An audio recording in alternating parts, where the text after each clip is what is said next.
When you print off your worksheet, you've got your margins, top, bottom, left, and right, where you can actually play with it and say, okay, I want to make more room because maybe I have more columns, or my columns are really wide, and I want to be able to try to fit more onto one page. To go ahead and access the margins, you can do it one of a couple of ways. You can either come up here and click on the Page Layout tab, and there's margins in the Page Setup group. Click on the drop-down arrow, and you get some pre-formatted margins. You can choose that if you want. Or you can go to Custom Margins or Custom Margins, and it brings up the Page Setup window where it has margins here, or Close Out.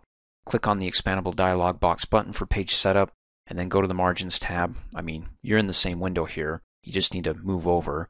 Or, let me click Cancel. You can click on the File tab, go Backstage to print, and while you're back here, click on Page Setup, the link, and go to Margins. And then go ahead and play with the margins here, and it gives you the preview window where you can say, okay, I want to make more room. So let's have no margins on the left and none on the right. Well, just to make an example, let's do 5.5 from the top and see what happens and click Okie dokie. Okay, 5.5 inches from the top, that really pushes it over with no margin over to the left-hand side. We really tightened it up. I mean, that's good. If you have more columns, you want to try to squeeze them in as much as you can without going to the portrait orientation and changing it to landscape, or maybe you switched it to landscape and you still want to squeeze in just a little bit more as much as you can.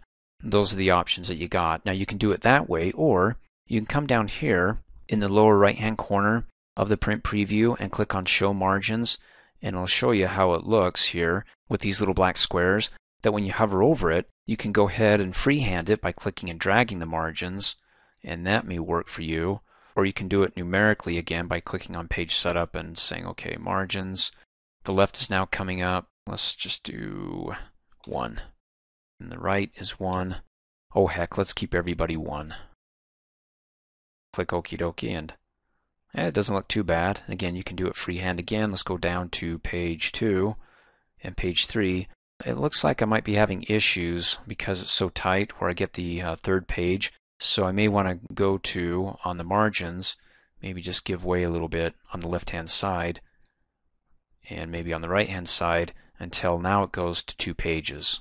Because it cuts off in the middle, if I get a third page and it's blank, that means that it's too tight and something's rolling over to the third page. And sometimes it's weird where you don't see anything, yet it still wants to produce a third page. So give it some room, unloosen the belt or the margins. And then the other thing that I saw that could be helpful, let me click on Page Setup on the Margins tab, is do you want to go ahead and take what's left here and center it vertically on the page?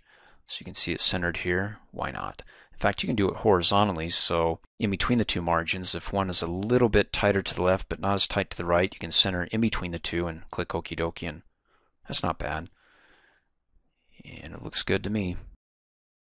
Thanks for watching. Hey, as a quick reminder, if you like my video, please give it a thumbs up. You can also click on me and subscribe to my channel, get notified of the latest videos, and for only $2 a month, you can have access to all my Microsoft Office training videos.